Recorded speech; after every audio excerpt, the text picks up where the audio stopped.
YouTube channel. ఈ వీడియోలో APPC group 2 మెయిన్స్లో భాగంగా ఆంధ్రప్రదేశ్ చరిత్ర ఏపీ హిస్టరీ సంబంధించి శాతవాహను క్లాస్ 5 చూద్దాం. ఇప్పటివరకు క్లాస్ 1 నుంచి క్లాస్ 4 చూసాం. మనకు ఈ వీడియో మీకు నచ్చితే లైక్ అని షేర్ చేయండి, మాకు సపోర్ట్గా ఉంటుంది. Next class start. శాతవాహనులు శ్రేణి విధానం మీద వృత్తి సంఘాల గురించి ఈ క్లాస్ మనం చూద్దాం. శాతవాహనుల కాలంలో ఉన్నటువంటి స్వయం సమృద్ధి ఆర్థిక జీవన విధాన వ్యవస్థను శ్రేణి విధానం అంటారు. ఈ కాలం నుండి స్వయం సమృద్ధి యొక్క ఆర్థిక జీవన విధాన వ్యవస్థ ఏమంటారు? శ్రేణి విధానం అంటారు. దేశీ మరియు విదేశీ వ్యాపారము వ్యవసాయం అభివృద్ధి చెందడంతో దేశంలో బాగా వస్తు ఉత్పత్తి జరిగింది శాతవాహనుల కాలంలో.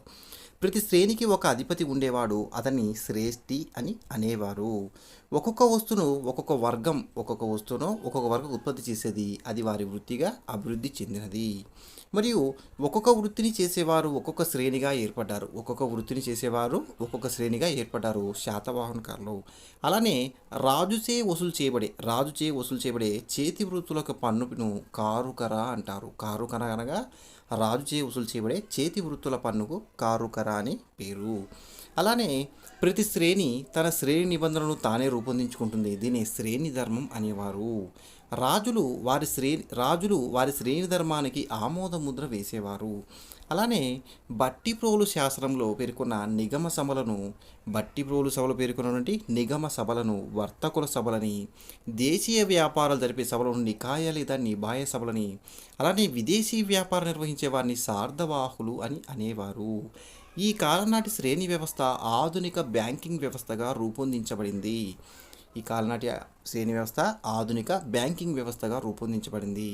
మరియు ఈ కాలం నాటి శ్రేణి వ్యవస్థను గురించి తెలుసుకోవడానికి ప్రధాన ఆధార శాస్త్రం నాసిక్ శిలాశాసనం. ఈ శ్రేణి వ్యవస్థ గురించి తెలుసుకునే ప్రధాన ఆధారం నాసిక్ శిలాశాసనం. ఇది శకవంశ రాజు అంటే వృషభదత్తుడు వేసినటువంటి నాసిక్ శిలాశాసనం ఈ శ్రేణి వ్యవస్థ గురించి మనకు ప్రధాన ఆధార శాసనం. అలానే ఈ శాసనం ప్రకారం గోవర్ధన హారంలోని కోలిక శ్రేణి వారి నుండి వృషభదత్తుడు 100 కర్షాపననే వెండి నాణ్యాలను ఒక కర్షాపనం చెప్పున 12% వడ్డీ రేటుతో 2000 కర్షాపనం అప్పుగా తీసుకొని వడ్డీతో పాటు మొత్తాన్ని చెల్లించగా కోలిక శ్రేష్ఠి వారు నాసికా విహారంలోని 20 మంది భిక్షువులకు ఒక్కొక్కరికి సంవత్సరానికి 12 కర్షాపనలని వెండి నాణ్యాలు ఇచ్చినట్లు తెలుస్తుంది. మరియు ఈ కాలంలో అమలువంటి 18 యొక్క శ్రేణులు 18 రకాలు కలవు. వాటి గురించి మనం వివరంగా తెలుసుకుందాం. మొదటి చూడండి, హాలికులు అనగా ఏంటి? వ్యవసాయదారులు. సెకండ్ వన్ సేతి అనగా వ్యాపారులని. శీలవధికులు అనగా శిల్పాలు చెక్కేవారు. నెక్స్ట్ స్వర్ణకారులు అనగా బంగారు పనులు చేసేవారని. అలానే తైల పిసక అని, గానుగ వాళ్ళు లేదా నూనె తీసేవారిని తైల పిసక అంటారు. అలానే గదికులు అనగా సుగంధ ద్రవ్యాలను తయారు చేసేవారిని గదికులు అనేవారు. గోపాలు అనగా గోవులు కాసేవారిని గోపాలని. కసకారులు అనగా కంచు పని చేసేవారిని కసకారులు అంటారు. అలానే ఓదక యంత్రకులు నీటి యంత్రాలు నడిపేవారిని ఓదక యంత్రకులని. సార్ధవాహులు విదేశీ వర్తకం కొనసాగించని సార్ధవాహులని. అలానే కులారులు అనగా కుమ్మరులను కులారులని. కోలికులు నేత పని వారిని కోలికులని. చర్మకారులని. అలానే మార్దకులుగా వాయిద్యగానులని. వసకారులు అనగా మేదరివారని. కుసకారులు అనగా కంసాలి వారని. అలానే మాలకారనగా పూల వ్యాపారులని. వధికులని వడ్రంగులని. 18 రకాల మనకు శ్రేణులు కలవు. చూడండి, శాతవాహనులు అధికారం నాణ్యాలు. శాతవాహనులు సీసము, పోటిన్ మరియు వెండి, బంగారం చేసిన నాణ్యాలు ముద్రించారు. మరి వీరు అధికంగా సీసపు నాణ్యాలు ముద్రించడం జరిగింది. వీరి కాలంలో శాతవాహన కాలంలో బంగారు నాణ్యాలు గల పేరు సువర్ణాలు. కర్షాపన అనేది రాగి ప్లస్ వెండి నాణ్యాలను కర్షాపనలు అంటారు. ఇక్కడ చూడండి, ఒక బంగారు నాణ్యం ఈజ్కోల్ 35 కర్షాపనలతో సమానం.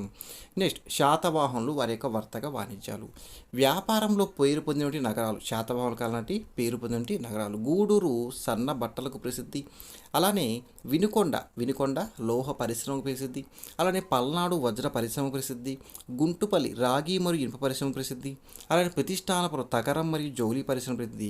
విదిశ అనే ప్రాంతము బట్టలు మరియు దంత పనులకు ప్రసిద్ధి. ఇవి పరిశ్రమలు. అలానే శాతవాహనుల కాలంటి అంతర్జాతీయ వ్యాపారానికి ఉపయోగించి ఓడరేవులు తూర్పు ప్రాంత ఓడలు లేదా తూర్పు తీర ఓడలేవు.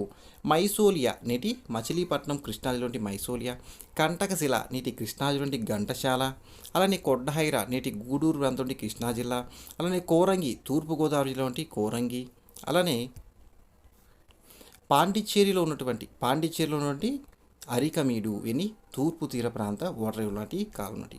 ఇక్కడ నోట్ చూడండి, కంటకశిల లేదా చూడండి ఇక్కడ కృష్ణా జిల్లాలో ఉన్నటువంటి కంటకశిల లేదా నేటి ఘంటశాలను ఓడరేవును కంతకశిల అని పేర్కొన్నవారు టాలమీ కృష్ణా జిల్లాలో ఉన్నటువంటి కంటకశిల నేటి ఘంటశాలను కంతకశిల అని పేర్కొన్నారు ఈ ఓడరేవును. నెక్స్ట్ చూడండి, పశ్చిమ తీర ప్రాంత ఓడరేవులు బరిగజ లేదా బరుకచ్చ నేటి బ్రోజ్ గుజరాత్ ప్రాంతంలో నుండి బరికచ్చ అని చెప్పవచ్చు. సోపార మహారాష్ట్ర, కళ్యాణి కర్ణాటక ఈ ప్రాంత పశ్చిమ తీర ప్రాంత ఓడరేవులు శాతవాహనకాడి ప్రముఖమైనవి. నోట్ చూడండి, ఇక్కడ కళ్యాణి ఏంటి కర్ణాటక రాష్ట్రం నుండి కళ్యాణి ఓడరేవుపై శకులు దండెత్తి ధ్వంసం చేసినట్లుగా పెరిప్లస్ ఆఫ్ ది ఎరిత్రెన్సీ లేదా ఎర్ర సముద్రంపై నావిక దినచర్య గ్రంథం మనకు తెలుస్తుంది. ఈ బరుకచ్చ గురించి కొంచెం ప్రాముఖ్యత చూద్దాం. బరుకచ్చ మొదట్లో క్షేత్రవ పాలకుడు నహపాను యొక్క ఆధీనంలో ఉండేది. అయితే ఈ నహపాన్ని గౌతమిపుత్ర శాతకర్ణి నహపాన్ని ఓడించిన అనంతరం బరుకచ్చ శాతవాహనుల ఆధీనంలోకి వచ్చి ప్రధాన ఓడరేవు అయ్యింది. బరుకచ్చ అంటే శాతవాహనులు బరుకంచ కంటే ఈ బరుకచ్చ ఓడరేవు కంటే శాతవాహనుల యొక్క ప్రధాన ఓడరేవు కళ్యాణి కర్ణాటక ప్రాంతం వంటి కళ్యాణి.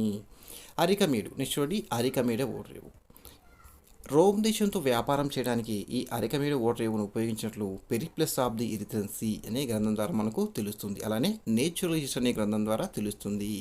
ఈ పెరిప్లస్ ఆఫ్ ది ఎరిత్రెన్సీ అనే అజ్ఞాత నావికుని అంటే రచయిత ఎవరో అసంపూర్ణం చెప్పవచ్చు. నేచురల్ హిస్టరీ అనే గ్రంథాన్ని ప్లినీ అనే గ్రీకు రచయిత తెలుస్తుంది. నెక్స్ట్ చూడండి, ఈ ప్లినీ ప్రకారం మల్లు సెల్లాలు అనే పట్టు వస్త్రాలను రోమన్లు భారత్ నుండి దిగుమతి చేసుకునేవారని తెలిపాడు. అలానే రోమ్ దేశ బంగారం అంతా భారత్కు తల్లిపోతుని పేర్కొన్నాడు ఈ ప్లినీ. చూడండి, నెక్స్ట్ విదేశీ వాణిజ్యం వలన రోమ్ దేశ నాణ్యాలు బయటపడిన ప్రాంతాలు. ఒకటి కడప జిల్లాలోని అత్తిరాల, శ్రీకాకుళం జిల్లా వంటి శాలిహుండం, అలానే విజయవాడ, వినుకొండ, నాగార్జునకొండ, నెల్లూరు ప్రాంతాల్లో రోమ్ దేశ నాణ్యాలు మనకు లభ్యమయ్యాయి. అలానే తూర్పు దీవులతో కూడా అనగా సాయం, జావా, బోర్నియా మరియు దీవులలో వర్తకం సాగినట్టు మనకు లభ్యమవుతున్నాయి ఆధారాలు.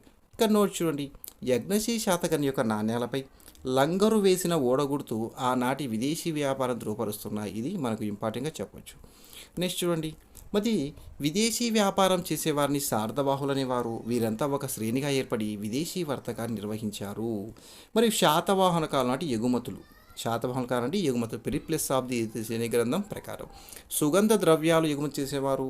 దంత సామాగ్రిని, అలానే మల్లు సెల్లాలని పట్టు వస్త్రాలు, ముత్యాలు, అలంకరణ వస్తువులు మరియు చందనం, అలానే వజ్రాలు, రాగి మరియు ఎబోని అనేవంటి మనకు వస్తువులను ఎగుమతి చేసేవారు. మరియు దిగుమతులు చూద్దాం. పగడాలు తూర్పు సముద్ర ప్రాంతాల నుంచి దిగుమతులు చేసుకునేవారు శాతవాహనులు పగడాలను. మరియు చైనా నుండి కర్పూరం మరియు సిల్క్, మరియు మలయా సుమత్రా దీవుల నుండి బంగారం, అలానే మలయా ప్రాంతం నుండి చందనం మరియు ముత్యాలను వీటిని మనకు దిగుమతి చేసుకునేవారు. మరియు శాతవాహనులు సాహిత్యం గురించి మనం చేసుకుందాం. శాతవాహనుల కాలం అంటే సాహిత్యం. ఇక్కడ చూడండి, శాతవాహనుల యొక్క అధికార భాష ఏంటి మనకు ప్రాకృతం. శాతవాహనుల యొక్క అధికార భాష ప్రాకృతం. హలుని పాలనాకాలం మనకు ప్రాకృత భాషకు స్వర్ణయుగం. ప్రాకృత భాషకు స్వర్ణయుగం. శాతవాహనుల కాలంలో ప్రాకృతం పరిపాలన వ్యవహార భాషతో పాటు లిఖిత భాష మరియు రాజభాషగా ఉండేది. మరియు శాతవాహన రాజు హలుడు గొప్ప కవి. ఇతడు ప్రాకృతంలో గాథాసప్తశతి గ్రంథాన్ని రచించాడు. చూడండి, ఇక్కడ ప్రాకృత భాషలోని దేశీ భాష నుండి తెలుగు ఆవిర్భవించింది. ప్రాకృత భాషలోని దేశీ భాష నుంచే తెలుగు భాష ఆవిర్భవించింది. దేశీ భాష పదాలు తెలుగు భాషకు చాలా దగ్గరగా ఉన్నవని భావించిన వారు డిసి సర్కార్. మరియు తెలుగు భాష ఆవిర్భవించిన యుగము శాతవాహన యుగము.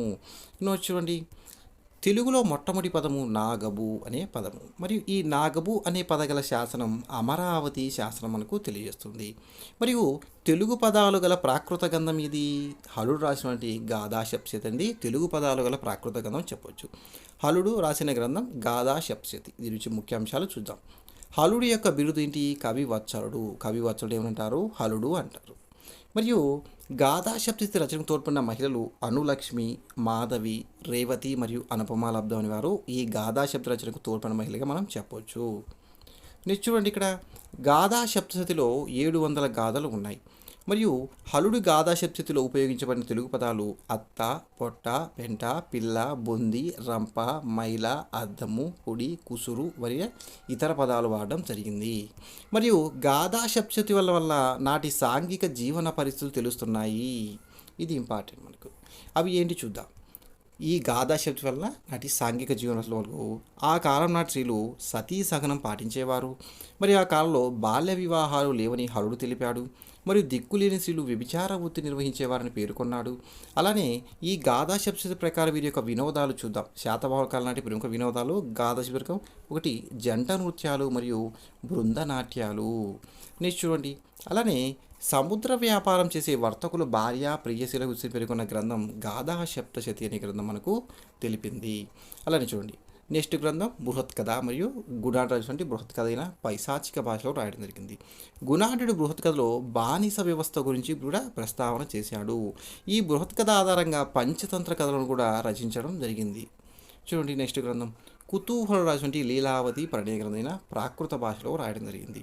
హలుడికి శ్రీలంక రాకుమార్తె లీలావతితో ద్రాక్షారావు వద్ద వివాహం జరిగినట్లు ఈ లీలావతి ప్రణయ గ్రంథం మనకు తెలుపుతుంది. ఇక్కడ నోట్ చూడండి. శాతవాహనుల శాసనాల్లో ప్రాకృతం పాటు దేశీయ భాష పదాలు కూడా ఉపయోగించబడినవి. మరియు దేశీయ భాష తెలుగు భాషకు మాతృకే ఉంటుందని, దేశీయ భాషని పైశాచిక భాష అని అంటారు. శాతవాహనుల కాలంలోని ప్రాకృత భాషలోని అత్యుత్తమ గ్రంథాలు 3 కలవు. వాటిలో ఒకటి హలుడు రాసినటువంటి గాథా సప్తశతి, రెండవ చూద్దాం చూడండి. మరి గుణాఢ్యుడు రాసినటువంటి బృహత్ కథ, మరి కుతూహల్ రాసినటువంటి లీలావతి పరణయం ఏంటి ఈ కాలం నాటి ప్రాకృతమైన ముఖ్య గ్రంథాలు. మరి శాతవాహనులు సంస్కృతం. కుంతల శాతకర్ణి సంస్కృత భాషను ప్రోత్సహించాడు. మరియు మలి శాతముల కాలనాటికి దక్కన్ మొత్తం సంస్కృత భాష ప్రాచుర్యంలోకి వచ్చింది. మరి మహాయాన బౌద్ధులు సంస్కృత భాషలోని గ్రంథ రచన చేయడం జరిగింది.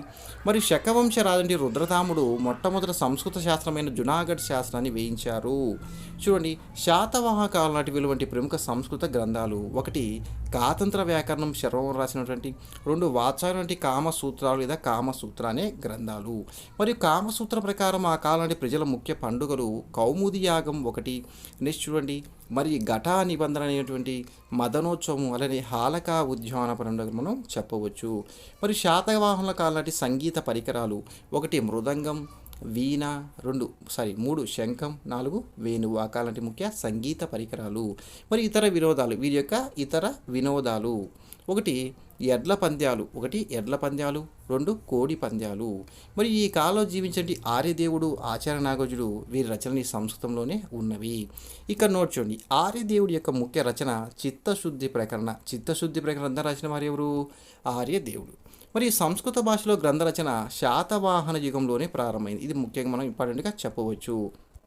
మరియు వీరి కాలాటి రాచ విద్యలు. వీరి యొక్క విద్యా విధానం గురుకుల విద్యా విధానంగా ఉండేది. ఇక్కడ దాండకటక విశ్వవిద్యాలయం ఆధారంగా టిబెట్లో ఉన్నటువంటి లాసా విశ్వవిద్యాలయం ఏర్పడింది. ఇక్కడ నెక్స్ట్ చూడండి. రసరత్నావళి అనే గ్రంథంలో నాగార్జును శ్రేయోరాజ సిద్ధాంతాన్ని ప్రతిపాదించాడు. శ్రేయోరాజ సిద్ధాంతం ప్రతిపాదించిన వారు ఎవరు? ఆచార్య నాగార్జున. ఏ గ్రంథంలో? రసరత్నావళి అనే గ్రంథంలో. నాగార్జున యొక్క ఈ సృహల్లేఖ అనే గ్రంథం ద్వారా నాగార్జున యొక్క సృహల్లేఖ అనే గ్రంథాన్ని ప్రతి విద్యార్థి కూడా వల్లే వేయబడుతుందని చైనా యాత్రికుడు ఇచ్చింగ్ పేర్కొన్నాడు. ఈ సృహల్లేఖ అనే గ్రంథాన్ని ప్రతి విద్యార్థి వల్ల వేస్తారని చెప్పేసి చైనా యాత్రికునకు ఇచ్చింగ్ తెలిపాడు. విద్యాబోధన ప్రాకృతం మరియు దేశీయ భాషలో బోధించడం జరిగింది. విద్యాబోధన ప్రాకృతం మరియు దేశీయ భాషలో బోధించేవారు. మరియు రాజులు క్షత్రియ విద్యను నేర్చుకునేవారు. వారి శబ్ద, అర్ధ, రూప మరియు గణక, లేఖక, విధి, వ్యవహారం, గాంధర్వ విద్యలో ప్రావీణ్యం పొందుతారని హాతిగుంప శాస్త్రం తెలుపుతుంది. అలానే వృత్తి శ్రేణులు తమ విద్యలను వారి పిల్లలకు నేర్పేవారు. వారి పిల్లలకు నేర్పేవారు. ఈ వీడియో ఇక్కడతో స్టాప్ చేస్తున్నాం. నెక్స్ట్ క్లాస్లో మళ్ళీ కలుద్దామండి. నెక్స్ట్ క్లాస్లో మనకు శాతవాహనులు వారి మత పరిస్థితుల గురించి మీకు సవివరంగా చెప్దాం. మీకోసం ఇంత కష్టపడి వీడియో చేస్తానండి. ప్రతి ఒక్కరు లైక్ చేస్తానని ఆశిస్తున్నాను. ఈ వీడియో మీకు నచ్చితే లైక్ అని షేర్ చేయండి. మన ఛానల్ని తప్పకుండా సబ్స్క్రైబ్ చేసుకోండి. Thank you for watching.